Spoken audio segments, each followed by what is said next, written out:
Hey guys, we are going to take a look at the other half of this assignment from yesterday that we did not get done by talking about the jobs and economy and energy and the environment and where Dick Durbin and Mark Curran both stand on those issues.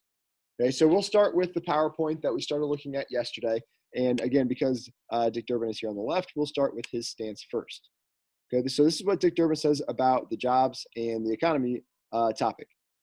Congress should focus on restoring economic security for the middle class and those working their way up to the middle class by passing legislation that rewards hard work with fair wages, expands apprenticeships and job training, builds on manufacturing growth, and ensures large corporations and the wealthy pay their fair share of taxes. Okay, so it seems like he wants to protect and assist the middle class. He also wants the wealthy and corporations to pay their what he calls their fair share of taxes.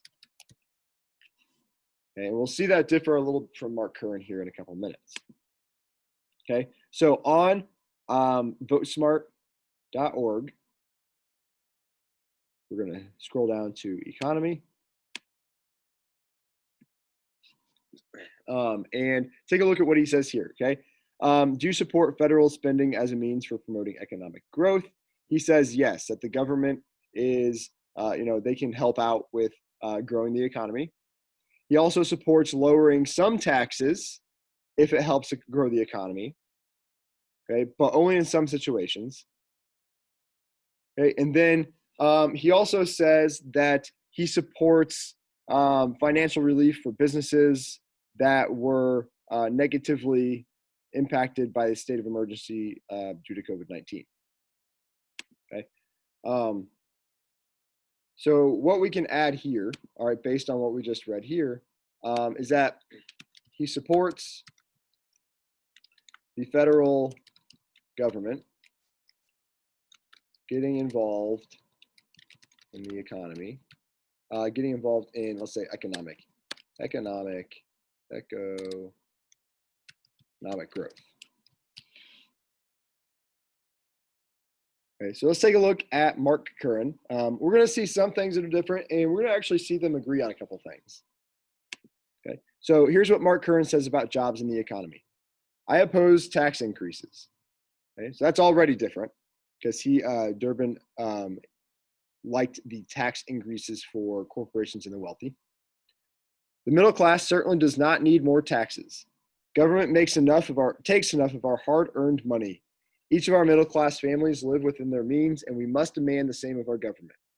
I do not support the wasteful and non-transparent omnibus spending bills filled with waste, fraud, and abuse of our tax money, and which mainly supports lobbyists and special interests. So based on what we see here, okay, he is opposed to raising taxes, right? He also, and actually, I'm going to put this at the beginning. So he also wants to protect the middle class. Okay, so that's a point that they both agree on. Now, how they want to protect the middle class, they don't have the same thoughts there, but they both want to protect the middle class. Okay, Curran is opposed to raising taxes. He doesn't really trust the government to spend the money correctly. Okay, and if we go to the VoteSmart website, go to economy, we do see a couple of, or at least one item where they do agree. So he says, do you support the federal spending as a means of promoting economic growth? He said no. All right, he does not agree with the government spending money in order to help out with economic growth. It's not really known whether or not he would support lowering corporate taxes. But based on his previous stance, he does talk about lowering taxes, or at least opposed to raising them. All right, and then they both agree on supporting businesses that were negatively affected by COVID. Okay, so he is opposed to the federal government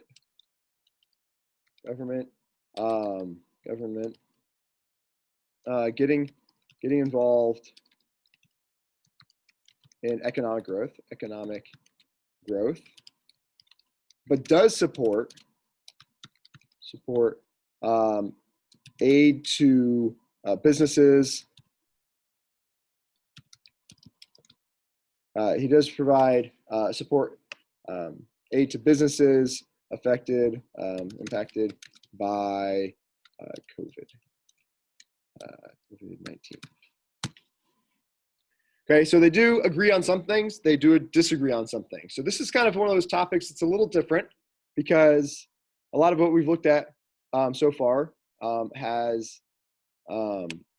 they've been pretty opposite. And now that I'm looking at this, I am putting this in the wrong spot. So I'm going to copy and paste. Put it over here. So we will move on now to energy and the environment. Okay, and again, there's a slide on the PowerPoint that we will take a look at first, and we'll start with Dick Durbin.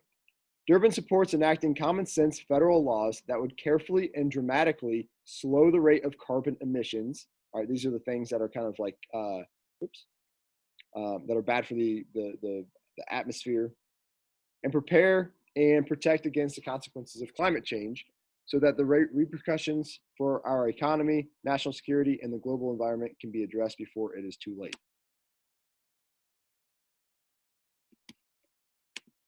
So, Durbin believes, all right, if we go back here, Durbin believes that, things that we need to dramatically change the rates of carbon emissions to slow climate change, right?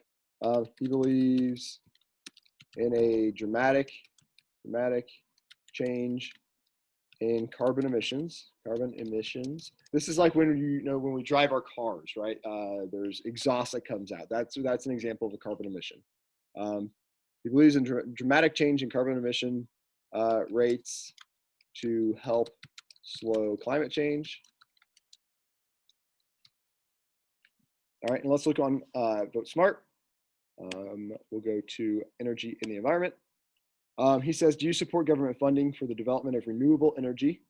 So like solar energy, wind energy, geothermal energy. These are like to replace things like oil that are, burning oil and burning gasoline are not typically very good for the environment. And then do you support federal regulations of greenhouse gas emissions? Meaning, should the federal government make laws to slow down carbon emissions? Okay. He supports government regulations in slowing carbon emissions.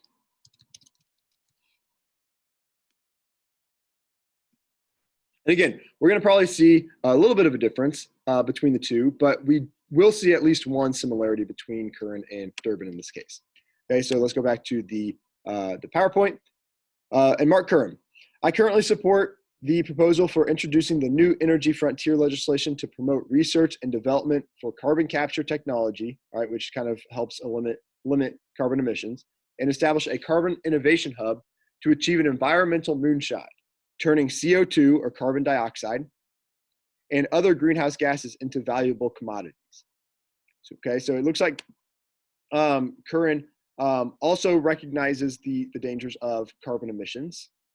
Okay, so he wants to turn carbon emissions into, let's see how he worded that again, into valuable commodities. Meaning things that we can use to our benefit. Okay, and on Vote Smart, if we go down to energy and environment, He says that he does support government funding to help develop renewable energy, so research into solar, wind, and geothermal energy. But he does not want the government to put any kind of regulations on greenhouse gas emissions. Okay, so while he does support research for green energy, meaning like environmentally friendly energy sources, he does not, or he, let's say, he opposes federal regulations on greenhouse gases. Okay, so if you did the assignment yesterday, which hopefully you did, okay, we've already filled out the top half of this. All right, we just finished up the bottom half. So your job now is to put a plus or a minus next to whoever it is that you agree with on these 4 issues.